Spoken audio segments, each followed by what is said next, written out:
बिस्मिल्लाहिर्रहमानिर्रहीम। अस्सलाम वालेकुम। आज हम डिस्कस करने जा रहे हैं द मेंस्ट्रुअल साइकिल। इससे पहले हमने फ़ीमेल रिप्रोडक्टिव सिस्टम पढ़ा था, उसी के आगे लेकर जाते हैं। मेंस्ट्रुअल साइकिल आज डिस्कस करेंगे। So menstrual cycle is the cyclic events which occur in the reproductive life of female. लेकिन इसका जो फैशन है, उसका जो ऑनसेट है, दैट इज़ रिदमिक।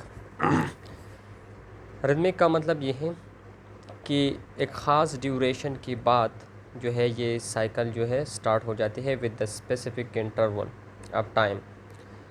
जब तक प्रेगनेंसी ना हो तो मेंस्ट्रुअल साइकिल जो है वो जारी रहता है, और जब प्रेगनेंसी जो है हो जाती है तो द मेंस्ट्रुअल साइकिल स्टॉप्स, क्योंकि उसमें एक अनदर फेज स्टार्ट होते हैं द प्रेगनेंसी। तो ये जो प्रोसेस है ये स्टॉप हो जाते हैं।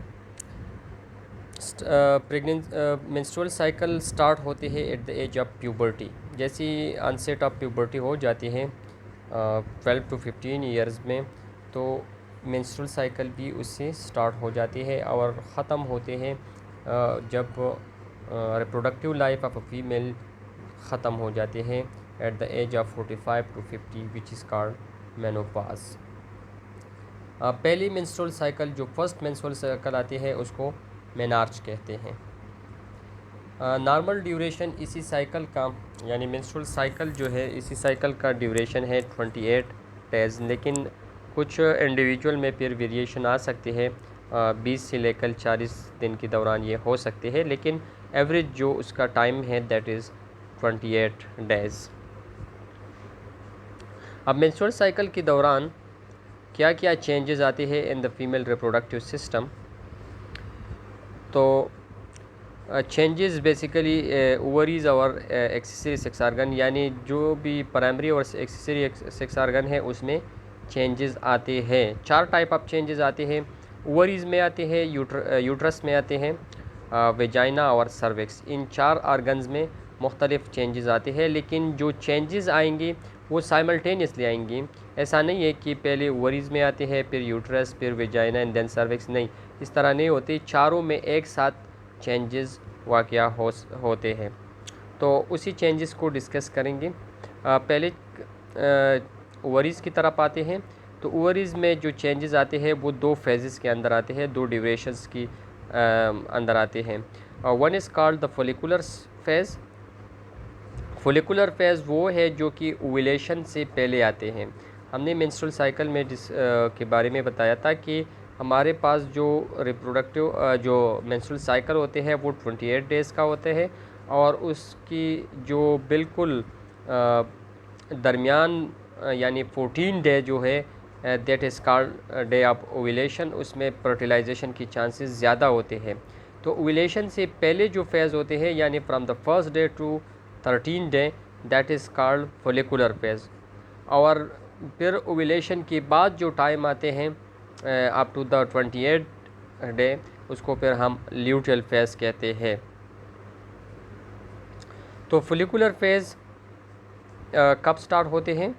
From the first day to the 14 day. अब इसमें 5th डे लिखा है। 5th डे का मतलब यह है कि जो पहले 5 दिन होते हैं उसमें मेंस्ट्रुएशन होती है, मेंस्ट्रुअल ब्लीडिंग होती है। तो इसीलिए हम फोलिकुलर फेज़ को काउंट करते हैं फ्रॉम द 5th डे, ठीक है, tell to the ovulation day which is the 14th day. ये देखिए जी, फॉर एग्ज़ाम्पल ये हमारे पास है मेंस्ट्रुअल साइकिल 1 to 28 डे। तो जो पहले 5 दिन होते हैं इसमें ब्लीडिंग होगी, फिर इसके बाद फोलिकुलर फेज़ स्टार्ट हो जाते हैं अप टू द 14 डे, और 14 डे के बाद फिर ल्यूटियल फेज़ जो है वो स्टार्ट होते हैं। अब इस फोलिकुलर फेज़ में क्या होगा कि इसमें जो ओव्यूम है वो मैच्योर होगा, साथ ही साथ उसमें ओवरियन फॉलिकल जो है वो डेवलप होगा।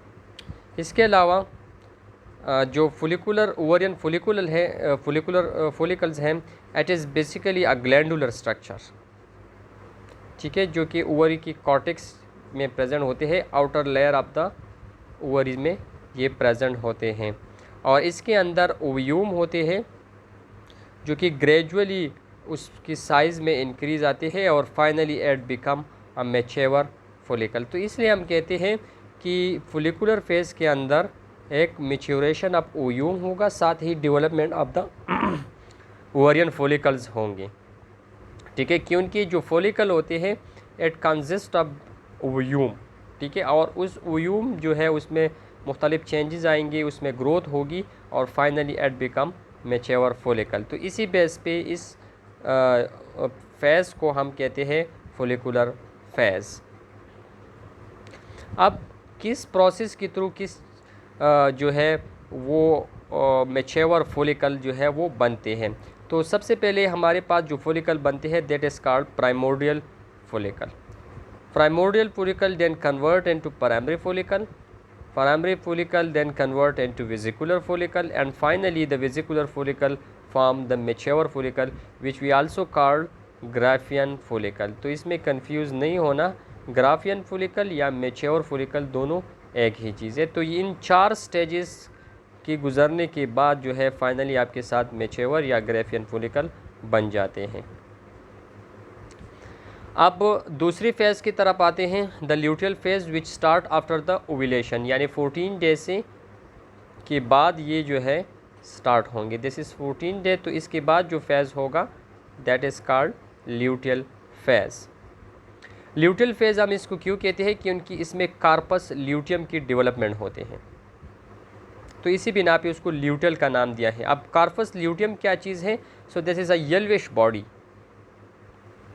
ठीक है, अगेन ये भी ग्लैंडुलर है, और जब ग्राफियन फॉलिकल रप्चर हो जाते हैं after the release of the ovum, तो इससे कार्पस ल्यूटियम बन जाते हैं। क्योंकि पहले स्टेज में जो फॉलिकुलर स्टेज में उसमें हमने बात की कि जो ओव्यूम है it become finally the mature ovum, जिसको हम ग्राफियन फॉलिकल्स कहते हैं, जिसके अंदर ओव्यूम प्रेजेंट होंगे। जब वो ग्राफियन फॉलिकल रप्चर हो जाते हैं और उसके अंदर जो मैच्योर ओव्यूम है वो बाहर निकलते हैं। ठीक है, तो जो स्ट्रक्चर रह जाते हैं, रप्चर फॉलिकल जो रह जाती है, उसको फिर हम ल्यूटियल कार्पस ल्यूटियम कहते हैं, या इसको हम येलो बॉडी भी कहते हैं क्योंकि उसका कलर येल्विश होता है। And it start after the phase of ovulation, यानी 14 डे के बाद ये स्टार्ट हो जाते हैं, from the 15 to the 28 day. अब कार्पस ल्यूटियम का फंक्शन क्या है, सो हमने बात की कि it is a glandular structure, तो ये सिक्रीशन करेंगे। सिक्रीशन इससे होगी large amount of progesterone and small amount of oestrogen. Corpus luteum से ये सेक्रेट होगा। अब ये इन दोनों हार्मोन की जो सिक्रीशन है it is depend upon the luteinising hormone. दूसरा है maintenance of the pregnancy. For example, अगर ओव्यूलेशन की जो टाइम है 14 डे पे, अगर हमारे पास फर्टिलाइजेशन हो चुकी है और प्रेगनेंसी जो है वो उसकी कमेंसमेंट हो चुकी है, तो इस प्रेगनेंसी को मेंटेनेंस में, यानी इसको मेंटेन रखना भी कार्पस ल्यूटियम का फंक्शन है।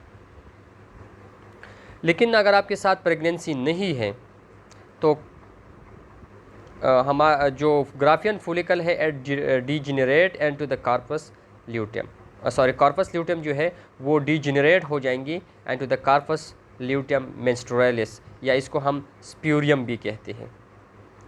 ठीक है, अगर आपके पास प्रेगनेंसी है, फर्टिलाइजेशन हो चुकी है, तो कार्पस ल्यूटियम फिर उस प्रेगनेंसी को मेंटेन रखेंगे।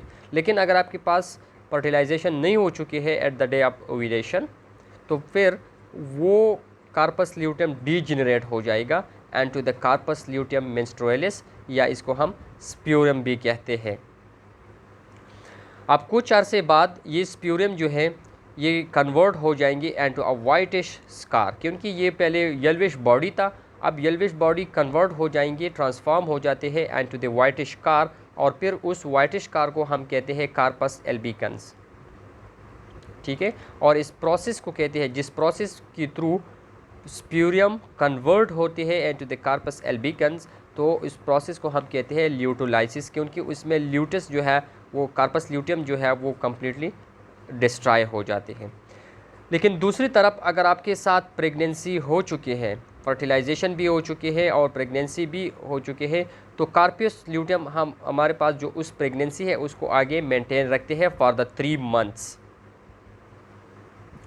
3 मंथ्स क्यों इसको कार्पस ल्यूटियम मेंटेन रखते हैं और कार्पस ल्यूटियम इंटैक्ट रहते हैं? Because after the first trimester the placenta will form. तो इसका जो फंक्शन है वो फिर ट्रांसफॉर्म हो जाते हैं इनटू द प्लेसेंटा, इसीलिए 3 महीने तक ये प्रेजेंट होते हैं, एक्टिव होते हैं और प्रेगनेंसी को मेंटेन रखते हैं। और इसी दौरान इसकी साइज़ में भी इंक्रीज़ आते हैं और कन्वर्ट हो जाते हैं, ट्रांसफॉर्म हो जाते हैं and to another type of corpus luteum which is called corpus luteum graviditatis, या इसको हम वर्म भी कहते हैं। ये प्रेगनेंसी की बात हो रही है। अब प्रेगनेंसी की दौरान यानी इस फर्स्ट ट्राइमेस्टर में जो कार्पस ल्यूटियम हार्मोन रिलीज़ करते हैं, they are responsible for the pregnancy maintenance. और जिस तरह मैंने बता दिया कि आफ्टर द फर्स्ट ट्राइमेस्टर जब प्लेसेंटा जो है वो बन जाते हैं तो कार्पस ल्यूटियम फिर डीजेनरेट होते हैं और उसका जो फंक्शन है यानी release of the oestrogen and progesterone which help in the maintenance of pregnancy is now hand over into the placenta. तो अब इसका फंक्शन बाकी नहीं रह जाते, तो इसलिए ये डीजेनरेट हो जाते हैं।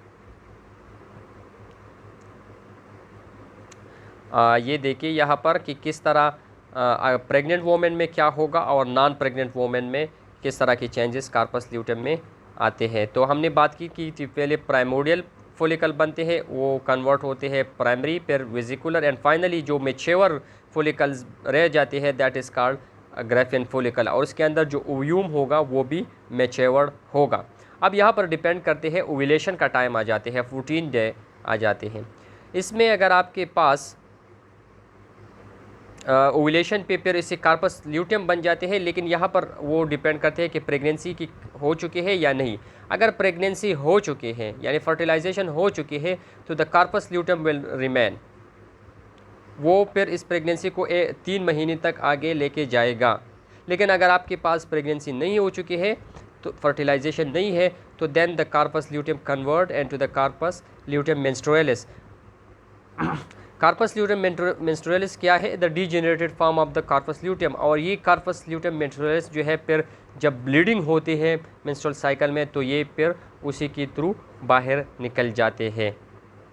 लेकिन अगर आपके साथ फर्टिलाइजेशन हो चुकी है तो फिर कार्पस ल्यूटियम 3 महीनों तक जो है प्रेगनेंसी को आगे लेके जाएंगे और इंटैक्ट रहेंगे। अब ओव्यूलेशन क्या चीज़ है? अभी तक तो हमने बात की पहले चेंज जो कि ओवरीज में आते हैं उसको हमने 2 फेजेस में डिवाइड किया। एक फेज़ है हमारे पास, ये देखिए जी, ये है फर्स्ट और ये है 28 डे और बीच में 14 डे पे ओव्यूलेशन होते हैं। इसमें जो फर्स्ट टू 14 डे है इसको फर्दर हमने डिवाइड किया है। The first phase in which the bleeding आकर ये 5 डेज़ होगा। फिर इसके बाद हमारे पास क्या होगा? फोलिकुलर फेज़ होगा जिसमें ग्राफियन फोलिकल बनेंगे। 14 डे पे ओव्यूलेशन होगा। अगर ओव्यूलेशन जो है उसमें फर्टिलाइजेशन हो चुका है तो जो ग्राफियन फोलिकल है या कार्पस ल्यूटियम जब बन जाते हैं तो वो ख़त्म हो जाएंगे। लेकिन अगर आपके साथ फर्टिलाइजेशन है तो फिर इसके आगे ल्यूटेल फेज़ जो है वो स्टार्ट होगा और वो उसको आगे मेंटेन रखेगा प्रेगनेंसी को। अब ओव्यूलेशन में क्या होगा एट द डे ऑफ 14? इसमें जो ग्राफियन फोलिकल है इट बिकम रप्चर और उसके अंदर जो मैच्योर ओव्यूम है वो बाहर निकल जाते हैं and to the abdominal cavity by the action of luteinizing hormone. ये हमने पहले भी डिस्कस किया कि ओव्यूलेशन में मैच्योर ओव्यूम बाहर की तरफ निकलेगा। अब डिपेंड करते हैं कि स्पर्म अवेलेबल है कि नहीं। अगर स्पर्म आकर उसको फर्टिलाइज़ करे तो प्रेगनेंसी हो जाती है। अगर स्पर्म इसको फर्टिलाइज़ नहीं कर सके तो मेंस्ट्रुअल साइकिल आगे कंटिन्यू होगा, प्रेगनेंसी फिर नहीं होगी। जब ओव्यूम बाहर निकल जाते हैं तो ये जाते हैं इनटू द फॉलोपियन ट्यूब, ठीक है, और वहाँ पर इंतज़ार करते हैं। फोलिपियन ट्यूब में ये रहते हैं, वाइबल रहते हैं फॉर द 24 टू 48 आवर्स। इंतज़ार करते हैं स्पर्म की। अगर स्पर्म इसी दौरान यानी 1 से 2 दिन तक ये फोलिपियन ट्यूब में एक्टिव रहते हैं, अगर स्पर्म आ गया तो इसको फर्टिलाइज़ करेंगे। अगर इसके बाद स्पर्म आ गया 24 टू 48 डेज़ यानी 1 से 2 दिन के बाद, तो फिर अवेलेबिलिटी ऑफ द ओव्यूम नहीं होगी और कोई फर्टिलाइजेशन नहीं होगा। लेकिन अगर इसी दौरान स्पर्म आ गया तो फिर इसको फर्टिलाइज़ करेंगे और जो नया स्ट्रक्चर बनेगा फर्टिलाइज ओव्यूम होगा, जिसमें दोनों गैमीट्स मेल और फीमेल गैमीट फ्यूज़ होंगे, तो फिर हम इसको क्या कहेंगे, जाइगोट कहेंगे। अब जब जाइगोट बन जाते हैं so that will move to from the fallopian tube to the uterus. ठीक है, अगर फर्टिलाइजेशन हो गया है, जाइगोट बन गया है, तो फिर ये जो ओव्यूम फर्टिलाइज ओव्यूम है ये फोलिपियन ट्यूब से आकर यूट्रस तक पहुंच जाते हैं on the 3rd day of the ovulation. ठीक है, और इस प्रोसेस को हम कहते हैं, इस moment of the zygote from the fallopian tube to the uterus, इस प्रोसेस को कहते हैं इम्प्लांटेशन। तो अभी तक हमने 2 बातें की। एक, ओवरीज के अंदर क्या चेंजेस आएंगे, तो वो क्या होगा, ग्राफियन फोलिकल बनेगा, फिर उससे ओव्यूम निकलकर कार्पस ल्यूटेम बन जाएगी। ठीक है, और ओव्यूलेशन हमने डिस्कस किया। अब यूट्रस में क्या क्या चेंजेस आते हैं, तो यूट्रस में हमारे पास 3 फेजेस के अंदर चेंजेस आते हैं। The first is called menstrual phase, proliferative phase and secretory phase. So menstrual phase की तरफ आते हैं। अगेन यहाँ पर भी 2 बातें हैं कि प्रेगनेंसी है या नहीं है। अगर नहीं है सो द इनर वॉल, जिसको हम एंडोमेट्रियम कहते हैं यूट्रस के, वो वेजाइना के थ्रू बाहर निकलते हैं अलोंग विद द ब्लड, क्योंकि कार्पस ल्यूटम भी रप्चर हो चुका है, कार्पस ल्यूटम मेंस्ट्रुअलिस बन चुके हैं, जो वास्कुलरिटी थी वो भी ख़त्म हो जाती है, और एंडोमेट्रियम जो है वो भी रप्चर हो चुकी है। तो ये तमाम मिलकर ब्लीडिंग के फॉर्म में वेजाइना से बाहर की तरफ आएंगे, और इस प्रोसेस को हम कहते हैं मेंस्ट्रुएशन या ब्लीडिंग, हम इसको कहते हैं मेंसेस, हम इसको भी कह सकते हैं एमीन या किटमीन या, ठीक है, ये सारी इसको हम कहते हैं जो ब्लीडिंग निकलते हैं एट द मेंस्ट्रुअल साइकिल में। इसका जो फेज़ है अगर हम ड्रा कर लें तो ये फेज़ होगा in the first 5 days. Average variation आ सकते हैं, लेकिन इसी दौरान ये सब कुछ बाहर निकलेगा। अच्छा, अब प्रीवियस साइकिल के साथ अगर हम इसको कंपेयर कर लें, जो 28 डेज़ का प्रीवियस साइकिल है, तो वहाँ पर 26 और 27 डे पे एस्ट्रोजन और प्रोजेस्टेरोन जो है उसमें रिडक्शन आ जाते हैं, कम से कम रिलीज़ होते हैं। तो इस लो रिलीज़ ऑफ द हार्मोन की वजह से ये मेंस्ट्रुएशन स्टार्ट हो जाते हैं, जो कि 5 डेज़ तक होते हैं। यानी जो नया साइकिल आएगा, क्योंकि 26 और 7 पे ये चेंजेस आ जाते हैं, 28 डे और इसके बाद न्यू साइकिल स्टार्ट होगा, तो न्यू साइकिल के जो पहले 5 दिन होंगे उसमें ये सब कुछ बाहर निकलेगा in a form of bleeding along with debris. Normal menstruation या नॉर्मल ब्लीडिंग के दौरान जो हमारे पास ब्लड लॉस होते हैं, that is 35 ml of the blood along with 35 ml of the serous fluid. लेकिन अगेन इसमें वेरिएशन आ सकते हैं। हम एवरेज की बात करते हैं कि 70 ml of the fluid loss होगा, इसमें 35 ml सीरस फ्लूइड होगा और 35 ml ब्लड होगा। And it is one of the cause कि फीमेल में हीमोग्लोबिन का लेवल कम होता है, इसकी एक वजह ये भी है।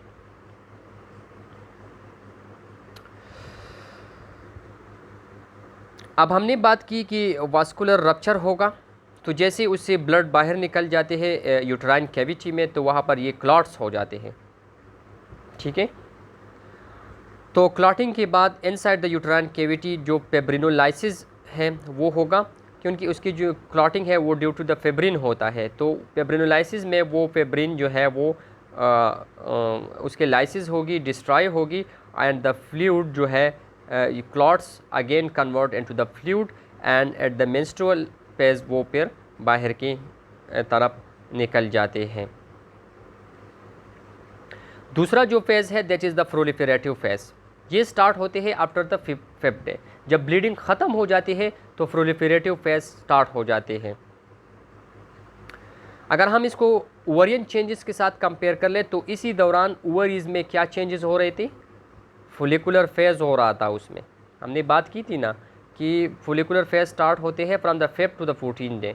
तो यहाँ पर भी यूट्रस में क्या होगा, प्रोलिफरेटिव फेज़ होगा और ओवरीज में फोलिकुलर फेज़ होगा। ये दोनों साइमल्टेनियसली हो रहा होगा।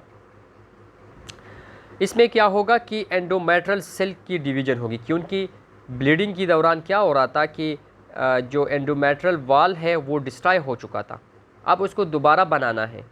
ठीक है, तो इसलिए इसको हम कहते हैं प्रोलिफरेटिव फेज़। एंड फाइनली जब उसकी प्रोलिफरेशन होते हैं, नए सेल बनते जाते हैं, एट द एंड हमारे पास जो एंडोमेट्रियम बन जाते हैं उसकी थिकनेस 3 to 4 मिलीमीटर होते हैं, क्योंकि ब्लीडिंग के बाद उसका जो थिकनेस है दैट रिमेन 1 मिलीमीटर। अब उसमें प्रोलिफरेशन हो गई है, नया बन गया है, तो इसका थिकनेस 3 to 4 मिलीमीटर होगा। और ये सब कुछ होते हैं by the influence of oestrogen. And the third phase is the secretory phase which start after the ovulation. अगर हम ओवरीज के साथ इसको कंपेयर कर ले तो ओवरीज में इसी दौरान ल्यूटेल फेज होता होगा, और तो ल्यूटेल फेज ओवरीज में और सिक्रीटरी फेज यूट्रस में, ये दोनों साइमल्टेनियसली होते हैं। अब हमने ल्यूटेल फेज में बात की थी कि कार्पस ल्यूटेम भी बन चुका होता है। ठीक है, तो कार्पस ल्यूटेम चूँकि अवेलेबल है इसी दौरान, तो वो ज़्यादा से ज़्यादा अमाउंट में प्रोजेस्टेरोन को सिक्रीट करते हैं और साथ ही स्मॉल अमाउंट में एस्ट्रोजन को भी सिक्रीट करते हैं। तो इसीलिए इस फेज़ में सिक्रीशन होती है। हाँ, तो सिक्रीशन की वजह से इसको सिक्रीटरी फेज़ का नाम दिया गया है। एस्ट्रोजन क्या करेंगे, it cause the further proliferation of the uterus.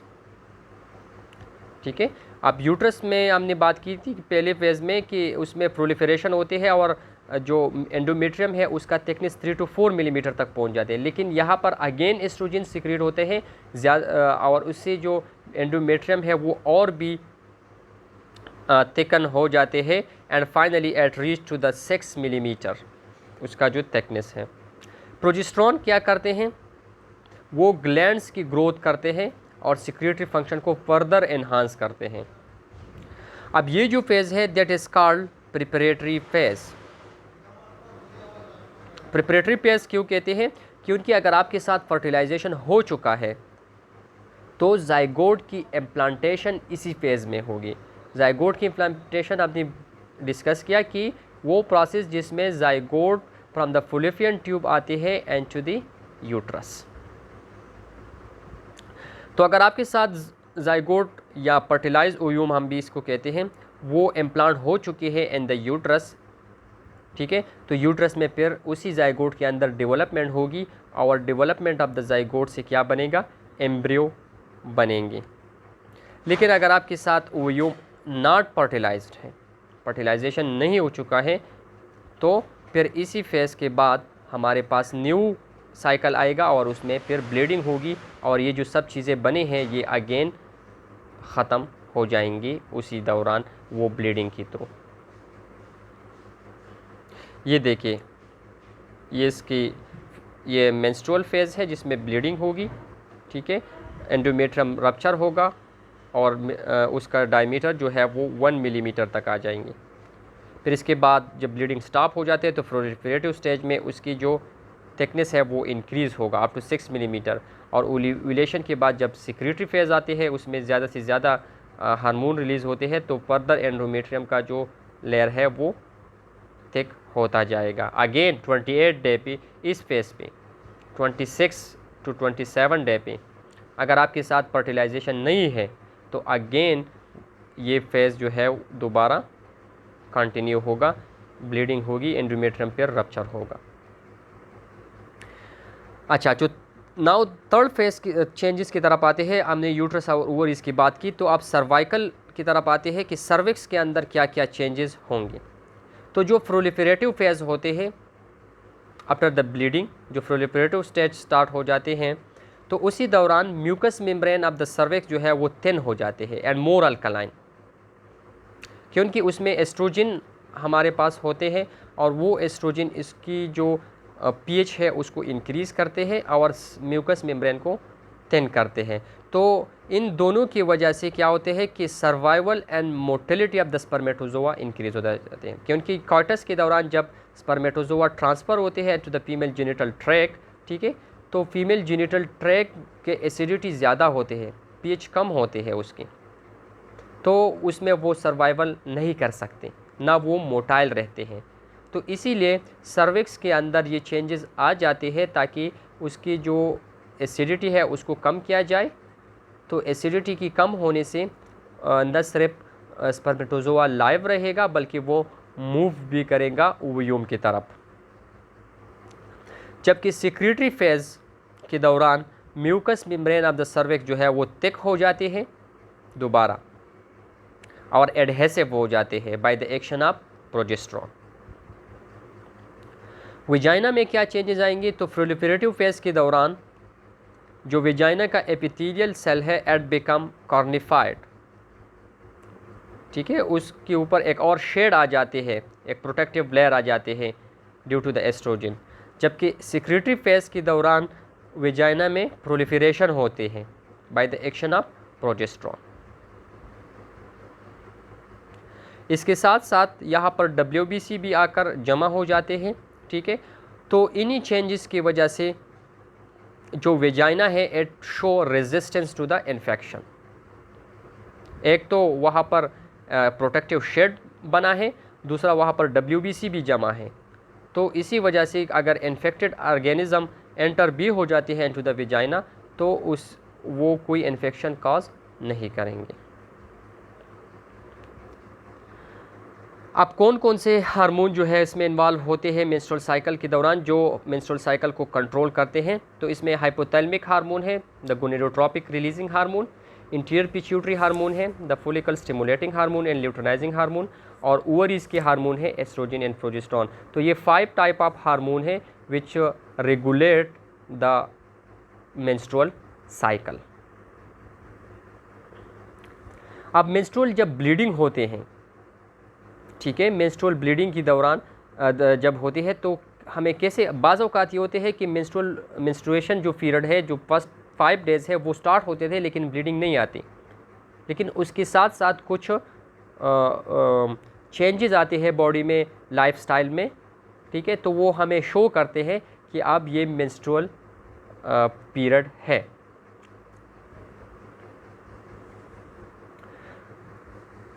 अब ये सिम्टम्स, ये चेंजेस इन द लाइफस्टाइल क्यों आते हैं? Due to the withdrawal of the hormone. क्यों नहीं? क्योंकि इसी 5 डेज़ में कोई हार्मोन सिक्रीशन नहीं होते और ये जो हार्मोनल विड्रॉल है at least to the cramp in the uterine muscle, uterine muscle में क्रैम्पिंग स्टार्ट हो जाते हैं, ठीक है, और इसके साथ साथ कुछ और चेंजेस है जिसमें एब्डोमिनल पेन होता है, especially in the lower abdominal region pain होते हैं उसमें, जिसको हम कहते हैं डिस्मेनोरिया।